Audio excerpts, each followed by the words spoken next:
انس بن مالک نے فرمایا کہ ہم عصر کی نماز پڑھتے نبی کریم صلی اللہ علیہ وسلم کے ساتھ، اس کے بعد کوئی شخص قبا جاتا اور جب وہاں پہنچ جاتا تو سورج ابھی بلند ہوتا تھا۔ حضرت عبداللہ بن عمر رضی اللہ تعالیٰ عنہ سے روایت ہے کہ رسول اللہ صلی اللہ علیہ وسلم نے فرمایا، جس کی نماز عصر چھوٹ گئی گویا اس کا گھر اور مال سب لٹ گیا۔ امام بخاری نے فرمایا کہ سورہ محمد میں جو یتیرکم کا لفظ آیا ہے وہ وطر سے نکالا گیا ہے۔ وطر کہتے ہیں کسی شخص کا کوئی آدمی مار ڈالنا یا اس کا مال چھین لینا۔ یحییٰ بن نبی کثیر نے ابو قلابہ عبداللہ بن زید سے خبر دی، انہوں نے ابو الملیح سے کہا، ہم بریدہ رضی اللہ تعالی عنہ کے ساتھ ایک سفر جنگ میں تھے، ابر و بارش کا دن تھا۔ آپ نے فرمایا کہ عصر کی نماز جلدی پڑھ لو، کیونکہ نبی صلی اللہ علیہ وسلم نے فرمایا کہ جس نے عصر کی نماز چھوڑ دی اس کا نیک عمل ضائع ہو گیا۔ جریر بن عبداللہ بجلی رضی اللہ تعالیٰ عنہ نے کہا، ہم نبی صلی اللہ علیہ وسلم کی خدمت میں موجود تھے، آپ نے چاند پر ایک نظر ڈالی، پھر فرمایا کہ تم اپنے رب کو آخرت میں اسی طرح دیکھو گے جیسے اس چاند کو اب دیکھ رہے ہو، اس کے دیکھنے میں تم کو کوئی زحمت بھی نہیں ہوگی۔ پس اگر تم ایسا کر سکتے ہو کہ سورج طلوع ہونے سے پہلے والی نماز فجر اور سورج غروب ہونے سے پہلے والی نماز عصر سے تمہیں کوئی چیز روک نہ سکے تو ایسا ضرور کرو۔ پھر آپ نے یہ آیت تلاوت فرمائی، پس اپنے مالک کی حمد و تسبیح کر سورج طلوع ہونے اور غروب ہونے سے پہلے۔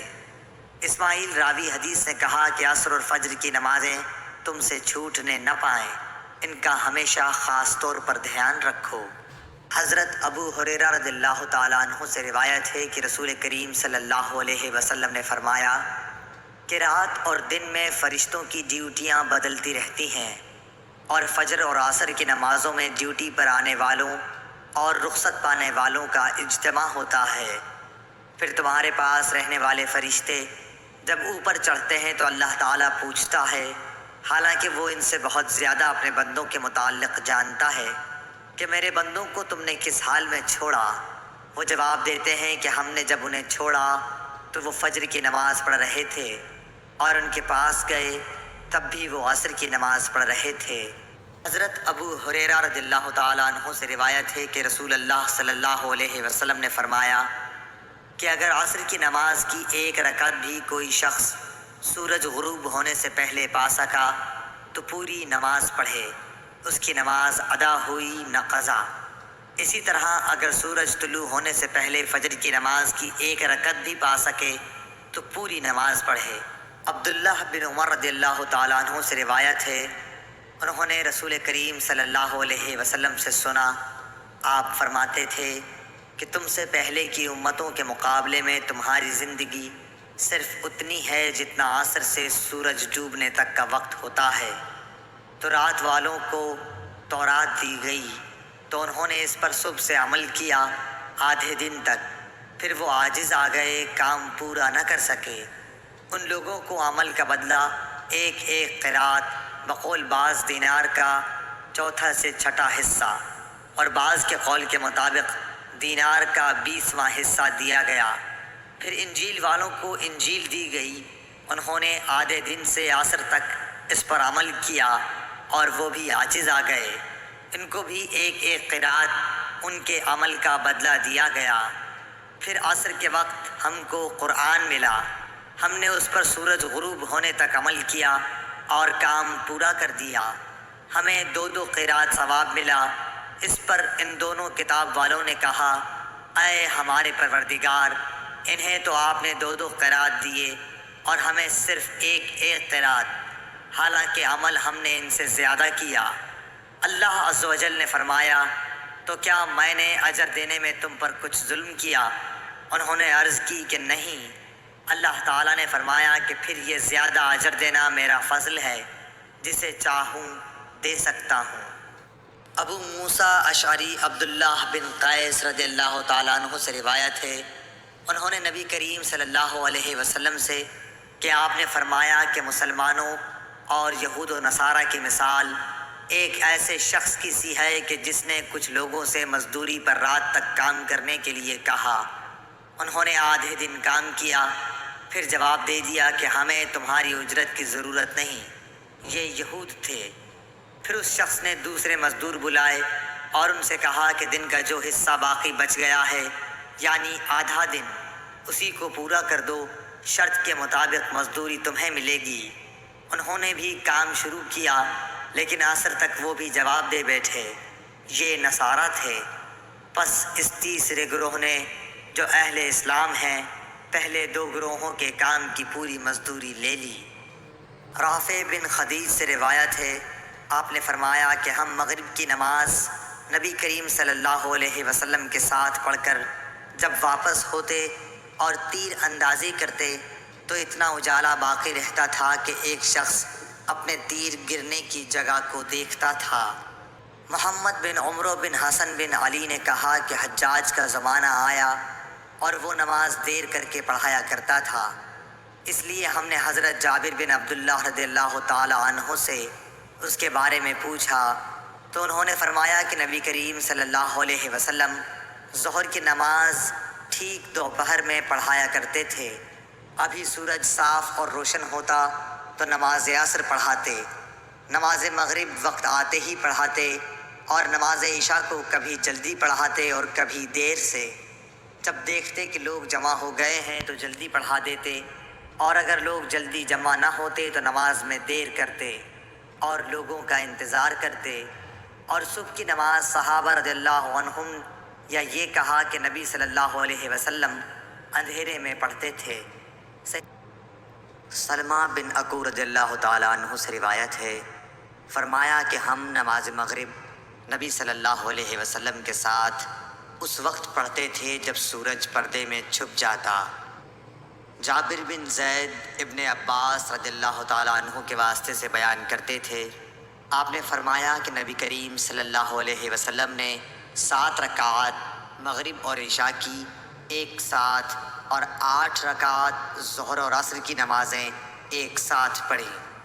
عبداللہ بن وریدہ نے بیان کیا، کہا مجھ سے عبداللہ مزنی رضی اللہ تعالیٰ عنہ نے بیان کیا کہ نبی صلی اللہ علیہ وسلم نے فرمایا، ایسا نہ ہو کہ مغرب کی نماز کے نام کے لیے اعراب یعنی دیہاتی لوگوں کا محاورہ تمہاری زبانوں پر چڑھ جائے۔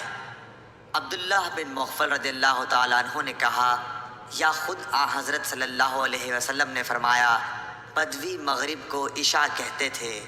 یونس بن زید نے خبر دی ظاہری سے کہ سالم نے یہ کہا کہ مجھے میرے باپ عبداللہ بن عمر رضی اللہ تعالیٰ عنہ نے خبر دی کہ ایک رات نبی صلی اللہ علیہ وسلم نے ہمیں عشاء کی نماز پڑھائی، یہی جسے لوگ عتمہ کہتے ہیں۔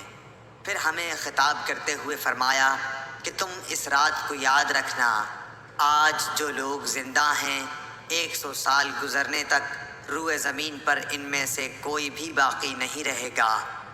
جابر بن عبداللہ رضی اللہ تعالیٰ عنہ سے روایت ہے، نبی صلی اللہ علیہ وسلم کی نماز کے بارے میں دریافت کیا تو آپ نے فرمایا کہ آپ نماز ظہر دوپہر میں پڑھتے تھے، اور جب عصر پڑھتے تو سورج صاف اور روشن ہوتا، مغرب کی نماز واجب ہوتے ہی ادا فرماتے، اور عشاء میں اگر لوگ جلدی جمع ہو جاتے تو جلدی پڑھ لیتے، اور اگر آنے والوں کی تعداد کم ہوتی تو دیر کرتے، اور صبح کی نماز منہ اندھیرے میں پڑھا کرتے تھے۔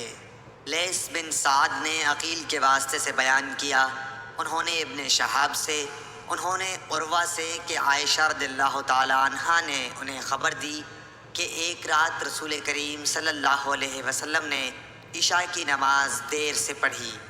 یہ اسلام کے پھیلنے سے پہلے کا واقعہ ہے۔ آپ اس وقت تک باہر تشریف نہیں لائے جب تک حضرت عمر نے یہ نہ فرمایا کہ عورتیں اور بچے سو گئے۔ پس آپ صلی اللہ علیہ وسلم تشریف لائے اور فرمایا کہ تمہارے علاوہ دنیا میں کوئی بھی انسان اس نماز کا انتظار نہیں کرتا۔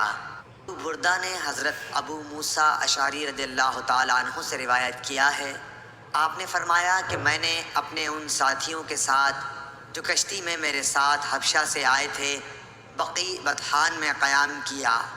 اس وقت نبی صلی اللہ علیہ وسلم مدینہ میں تشریف رکھتے تھے۔ ہم میں سے کوئی نہ کوئی عشاء کی نماز میں روزانہ باری مقرر کر کے نبی کریم صلی اللہ علیہ وسلم کی خدمت میں حاضر ہوا کرتا تھا۔ اتفاق سے میں اور میرے ایک ساتھی ایک مرتبہ آپ کی خدمت میں حاضر ہوئے۔ آپ اپنے کسی کام میں مشغول تھے۔ کسی ملی معاملے میں آپ اور حضرت ابوبکر صدیق رضی اللہ تعالیٰ عنہ گفتگو فرما رہے تھے، جس کی وجہ سے نماز میں دیر ہو گئی اور تقریباً آدھی رات گزر گئی۔ پھر نبی کریم صلی اللہ علیہ وسلم تشریف لائے اور نماز پڑھائی۔ نماز پوری کر چکے تو حاضرین سے فرمایا کہ اپنی اپنی جگہ پر وقار کے ساتھ بیٹھے رہو اور ایک خوشخبری سنو۔ تمہارے سوا دنیا میں کوئی بھی ایسا آدمی نہیں جو اس وقت نماز پڑھتا ہو، یا آپ نے یہ فرمایا کہ تمہارے سوا اس وقت کسی امت نے بھی نماز نہیں پڑھی تھی۔ یہ یقین نہیں کہ آپ نے ان دو جملوں میں سے کون سا جملہ کہا تھا۔ پھر راوی نے کہا کہ ابو موسیٰ رضی اللہ تعالیٰ عنہ نے فرمایا، بس ہم نبی کریم صلی اللہ علیہ وسلم سے یہ سن کر بہت ہی خوش ہو کر لوٹے۔ ابو برزہ اسلمی رضی اللہ تعالیٰ عنہ سے روایت ہے کہ رسول اللہ صلی اللہ علیہ وسلم عشاء سے پہلے سونے اور اس کے بعد بات چیت کرنے کو ناپسند فرماتے تھے۔ ابن شہاب نے عروہ سے خبر دی کہ حضرت عائشہ رضی اللہ تعالیٰ عنہ نے بتلایا کہ رسول اللہ صلی اللہ علیہ وسلم نے ایک دفعہ عشاء کی نماز میں دیر فرمائی، یہاں تک کہ عمر رضی اللہ تعالیٰ عنہ نے پکارا، نماز! عورتیں اور بچے سب سو گئے۔ تب آپ صلی اللہ علیہ وسلم گھر سے باہر تشریف لائے۔ آپ نے فرمایا کہ روئے زمین پر تمہارے علاوہ اور کوئی اس نماز کا انتظار نہیں کرتا۔ راوی نے کہا، اس وقت یہ نماز باجماعت مدینے کے سوا اور کہیں نہیں پڑھی جاتی تھی۔ صحابہ اس نماز کو شام کی سرخی کے غائب ہونے کے بعد رات کے پہلے تہائی حصے تک کسی وقت بھی پڑھتے تھے۔